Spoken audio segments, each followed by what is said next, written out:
الحمد لله رب العالمين والصلاة والسلام على سيد المرسلين وعلى آله وصحابه أجمعين. أعوذ بالله من الشيطان الرجيم. بسم الله الرحمن الرحيم. الرجال قوامون على النساء بما فضل الله بعضهم على بعض وبما أنفقوا من أموالهم. فالصالحات قانتات حافظات للغيب بما حفظ الله. واللاتي تخافون نشوزهن فعظوهن واهجروهن في المضاجع واضربوهن فإن أطعنكم فلا تبغوا عليهن سبيلا إن الله كان عليا كبيرا.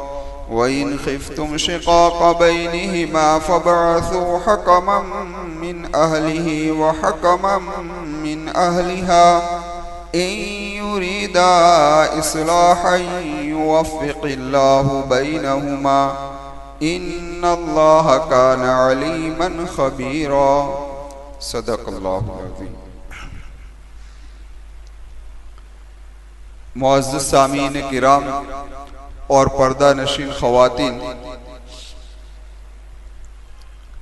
خانگی زندگی میں اگر کوئی اونچ نیچ ہو جائے، یعنی ازدواجی زندگی کے اندر اگر کچھ اونچ نیچ ہو جائے تو جہاں تک ہو سکے وہاں تک اس کی اصلاح کرنے کی کوشش کی جائے.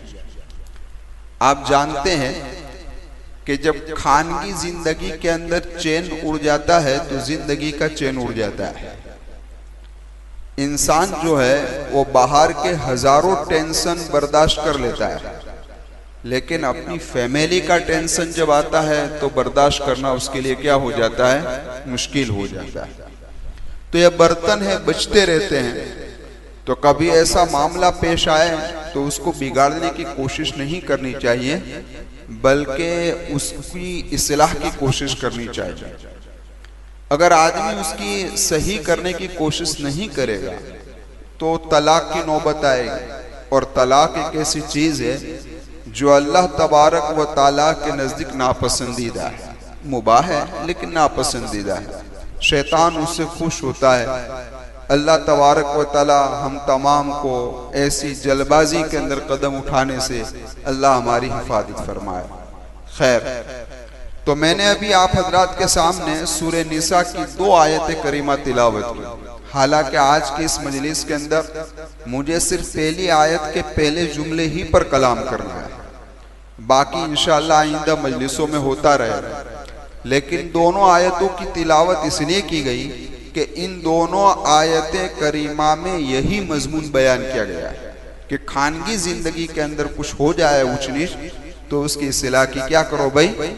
فکر تم کرو.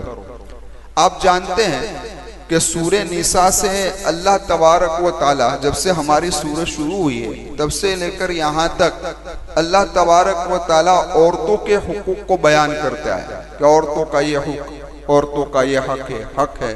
سارے حقوق کو ایک پائے اللہ تبارک و تعالی نے بیان فرمایا. سمجھ میں آئی بات؟ اب ذرا دیکھیں کہ اللہ تبارک و تعالیٰ نے اس صنف نازک پر جو مظالم اسلام کے آنے سے پہلے ہوتے تھے اس کو بھی ختم فرمایا، اور یہ سمجھایا کہ عورتوں کا بھی حق اسلام کے اندر ایسا ہی ہے جیسے مردوں کا حق ہے. سمجھ میں آئی؟ اگر مردوں کا حق ہے اور عورتوں پر کچھ ذمہ داری آئی ہے مردوں کی خدمت کے اعتبار سے، تو اللہ تبارک و تعالیٰ نے مردوں پر عورتوں کے بھی حقوق بیان فرمایا. ایسا نہیں کہ صرف مرد عورت ہی پر سب کچھ ڈال دیا اور مردوں کو بری کر دیا، ایسا ہرگز نہیں ہے. اور آپ جانتے ہیں قرآن کریم کے اندر ایک آیت کریمہ میں اللہ تبارک و تعالیٰ نے اس مفہوم کو بیان فرمایا ہے کہ ہم نے عورتوں پر مردوں کے حقوق کو رکھے ہیں اور مردوں پر عورتوں کے حقوق کو رکھے ہیں. لیکن ایک دوسرے کے حق ایک دوسرے پر رکھے اللہ نے، لیکن یہ کوئی ضروری نہیں ہے کہ دیکھنے کے اعتبار سے بھی دونوں برابر، دیکھنے کے اعتبار سے بھی دونوں برابر، یہ کوئی ضروری نہیں ہے۔ مثلا اللہ تبارک و تعالیٰ نے عورتوں کے ذمے ایک کام رکھا کہ امور کھانا، یعنی گھر کا جو کام کاج ہے وہ تمہارے ذمے رہے گا، بچوں کی تربیت ہے، جو کچھ بھی ہے وہ ساری کے ساری ذمہ داری عورتوں پر رکھی۔ تو اس کے مقابلے میں اللہ تبارک و تعالیٰ نے مردوں پر اس کے معاش کا بوجھ رکھا کہ اس کو کھلانے پلانے پہنانے کی ذمہ داری کس کی ہے بھائی؟ تمہاری۔ ایک ذمہ داری وہاں دی تو ایک ذمہ داری یہاں بھی دی، ایسی ذمہ داریوں کو اللہ تبارک و تعالیٰ نے کیا کر دیا ہے بھائی؟ تقسیم کر دیا۔ لیکن ایک چیز ہے کہ جس چیز کے اندر اللہ تبارک و تعالیٰ نے مردوں کو عورت پر فضیلت دی، اور یہ فضیلت اللہ تبارک و تعالیٰ نے جو مردوں کو عورتوں پر دی ہے اس میں بھی عورت کا فائدہ ہے، اس میں عورتوں کا کوئی نقصان نہیں ہے، ان کی کوئی کسر شان یعنی شان کے خلاف نہیں ہے۔ اسی کو قرآن کریم کی ایک آیت کریمہ میں اللہ تبارک و تعالیٰ نے فرمایا کہ لِلرِّجَالِ عَلَيْهِنَّ دَرَجَةٌ، کہ عورتوں پر مردوں کا ایک درجہ ہے۔ کیا ہے بھائی؟ ایک درجہ ہے۔ اب ذرا آپ دیکھیں قرآن کریم کے اندر جب تک اس آیت کریمہ میں ابتدا کے اندر تمہید کے اندر دو باتیں کریں۔ پہلی بات تو قرآن کریم نے یہ فرمائی ہے کہ مرد و زن یعنی مرد اور عورت نکاح سے پہلے دونوں آزاد تھے، ہر آدمی اپنی اپنی لائف کو گزارتا تھا اور کوئی کسی کے انڈر کے اندر تھا نہیں۔ لیکن جیسا نکاح ہوا، مناکحت ہو گئی، ایک دوسرے کے نکاح کے اندر آ گیا، تو شریعت نے حکم دیا کہ اب مرد صدر بنے گا۔ کیا بنے گا بھائی؟ بالائے دست مرد کا رہے گا اور زیر دست کس کا رہے گا؟ عورت کا رہے گا۔ اب ذرا دیکھیں آپ، اگر مرد بالائے دست ہے یعنی کہ مرد بالائے دست اللہ تبارک و تعالیٰ نے اسے رکھا ہے، تو عورت پر ذمہ داری ڈالی۔ کیا ذمہ داری ڈالی؟ کہ اس کی خدمت کرے، اس کی اطاعت کرے، اس کی فرما برداری کرے اور اس کا کہنا مانے۔ اور اگر اس طریقے سے زندگی گزرے گی تو گھر جنت کا نمونہ بنے گا۔ اور اگر اس کے خلاف زندگی آئی کہ عورت نے مرد کا کہنا ہی نہیں مانا، جائز کاموں کی بات ہے، جائز کاموں میں عورت نے مرد کا کہنا ہی نہیں مانا، نہ کبھی خدمت کرتی ہے، نہ اطاعت کرتی ہے، نہ کچھ کرتی ہے، تو پھر وہ گھر جنت کے بجائے کس کا گھر بن جاتا ہے بھائی؟ آپ جانتے ہیں۔ اللہ میرے اور آپ کے ہر ایک کے گھر کی اس سے کیا فرمائے؟ حفاظت فرمائے۔ اور دوسری ایک بات یہاں پر اور ذہن میں بٹھا لیجئے کہ جو مساوات ہے نا، یعنی ایک نعرہ ہے، یہ نعرہ کیا ہے کہ مرد اور عورت کے حق برابر ہے، جو مرد کر سکتا ہے وہ عورت بھی کر سکتی ہے، نوکری مرد کرے تو عورتیں بھی نوکری کریں۔ سمجھ میں آئی بات؟ یہ جو نعرہ ہے، تو ہم یہ کہتے ہیں کہ مساوات کا تو اسلام بھی کہتا ہے، جس طریقے سے غیر مذہب والے کہتے ہیں، اسلام کے علاوہ مذہب والے کہتے ہیں، ہم بھی کہتے ہیں کہ مساوات تو اسلام بھی کہہ رہا ہے کہ برابر ہونے چاہیے، لیکن دونوں کی تعریف کے اندر فرق ہے۔ اسلام مساوات کی تعریف یہ کر رہا ہے کہ حق کا تبادلہ ذمہ داری سے، یعنی کہ ایک فریق کا حق دوسرے کی ذمہ داری، سمجھے آپ؟ ایک فریق کا حق دوسرے کی ذمہ داری ہے۔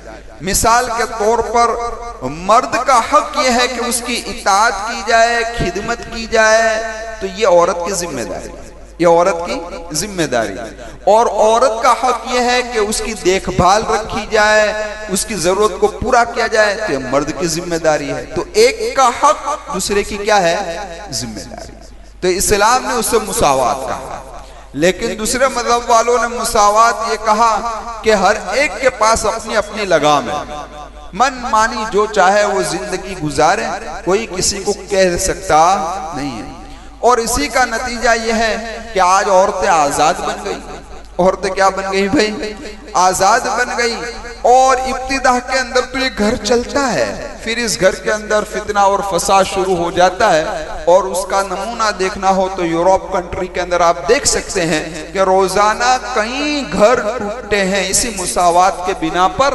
ان کا کیا کہتے ہیں، ان کا نظام صحیح چلتا نہیں. اب تو قرآن کریم نے جو یہاں پر بیان فرمایا نا کہ بھئی ہم نے مرد کو ایک وجہ سے عورت پر فضیلت دی، اور اسی فضیلت کو قرآن کریم کی اس آیت کریمہ میں حکیمانہ انداز کے اندر بیان فرمایا. کیسا انداز ہے؟ حکیمانہ انداز. اور یہ ایسا انداز قرآن نے اپنایا ہے کہ جس کے ذریعے سے عورت کی کشر شان بھی نہیں ہوتی اور اس کو نقصان بھی نہیں پہنچتا. اب قرآن نے کیا کہا سنو.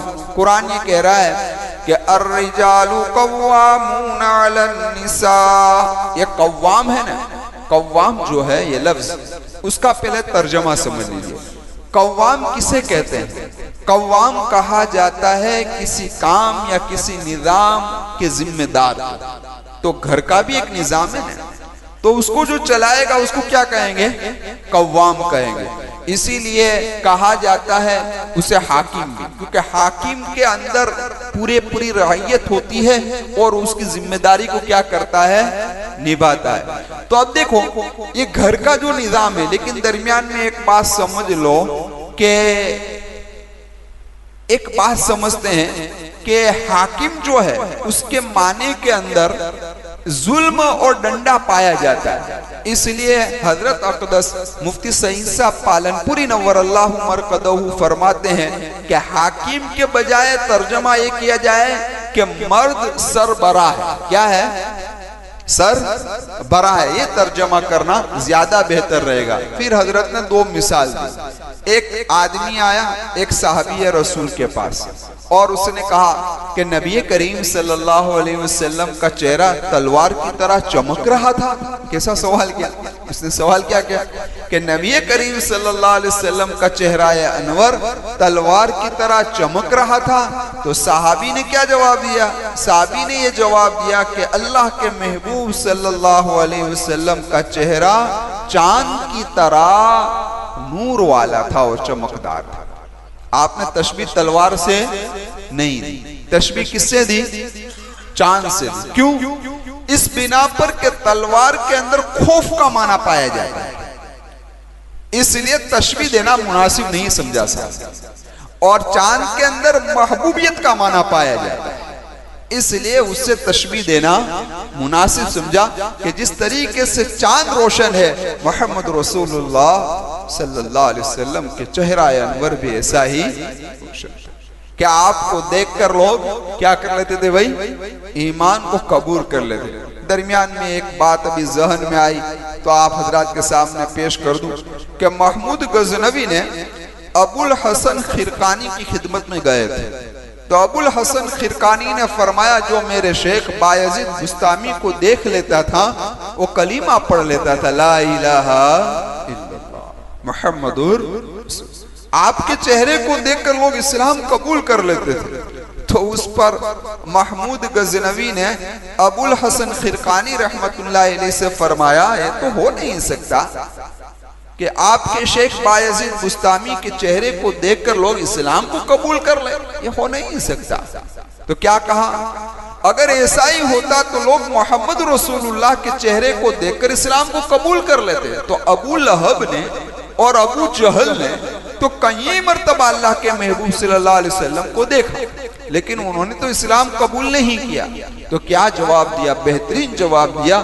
ابو الحسن خرقانی رحمت اللہ علیہ نے فرمایا کہ ابو جہل اور ابو لہب نے جتنی بھی مرتبہ محمد رسول اللہ کو دیکھا وہ محمد بن عبداللہ کی نگاہ سے دیکھا.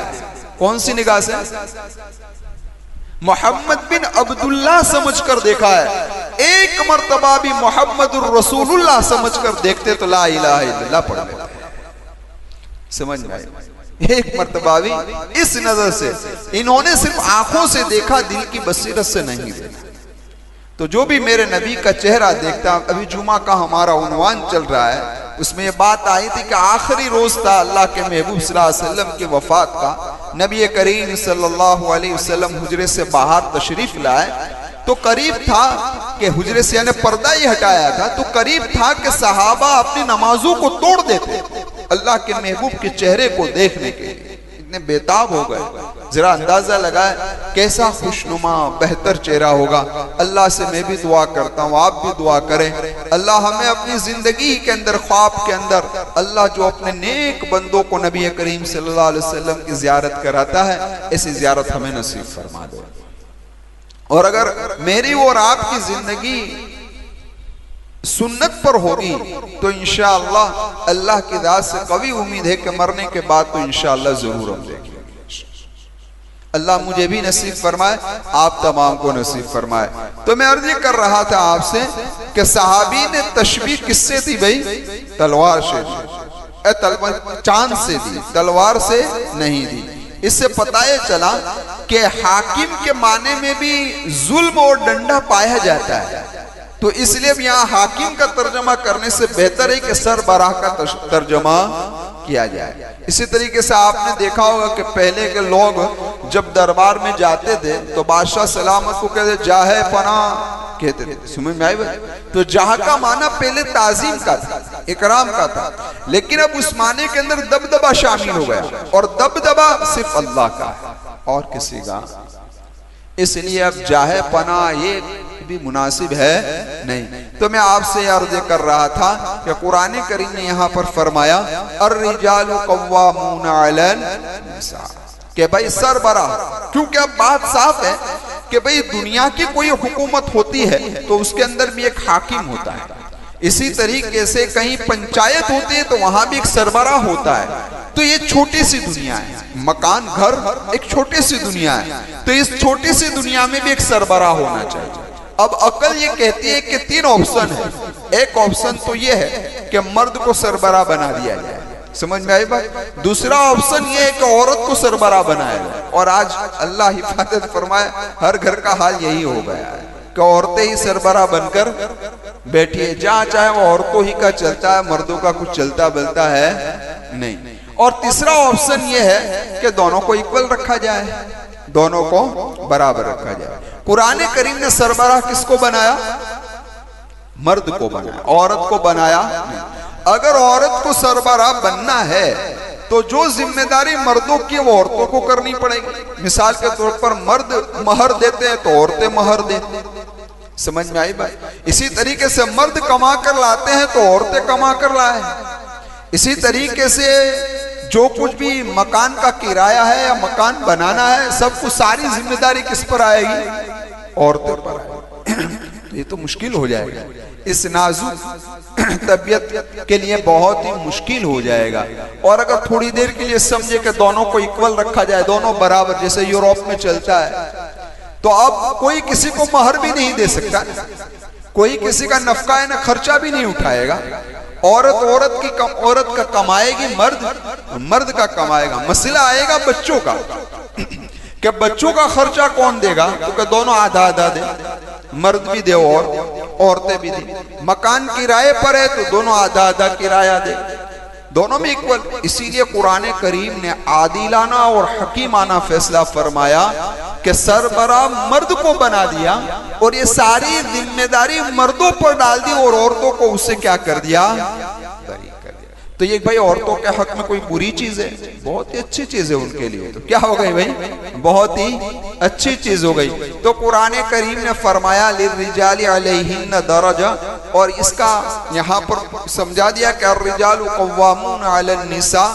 اب ذرا دیکھیں, اب مرد گھر کا سربراہ بنا تو قرآن نے ایک جگہ پر یہ بھی کہہ دیا, کیا کہا کہ بھائی آمیریت مت چلانا, یعنی میرا ہی چلے ایسا نہیں. استبداد والی بات نہیں کہ میری منمانی چلے گی, نہیں نہیں. اے مرد تم بھی شریعت کے قانون کے پابند ہو اور تم بھی مشورے کے پابند ہو. سمجھ میں آئی بات؟ اسی لئے قرآن نے ایک جگہ پر کہا انتراض منہما و تشاوری, کہ بھئی گھر کے معاملے کے اندر مردوں کو چاہیے کہ عورتوں سے مشورہ لے. کیا لے؟ مشورہ لے، اس سے مشورہ لینے کا کہا گیا۔ تو پتہ یہ چلا کہ اگر مرد کو عورتوں پر سربراہ بنایا ہے تو عورتوں کے لیے اس کے اندر فائدہ ہے، کوئی نقصان نہیں ہے۔ اب اس کے اندر کسی کو دخل اندازی کرنی چاہیے نہیں ہے۔ اللہ نے 5 انگلیاں ایک جیسی رکھی نہیں ہے، ہر ایک کو الگ الگ رکھا، اس میں اللہ کی کوئی حکمت ہوگی۔ تو گھر کا سربراہ مرد کو بنایا، اس میں بھی اللہ کی کوئی مصلحت ہے اور حکمت ہے۔ اس کو عورتیں نہ جان سکتی ہے، نہ دنیا کے کوئی اور جان سکتا ہے، بس ہمیں اللہ کے فیصلے پر راضی رہنا چاہیے۔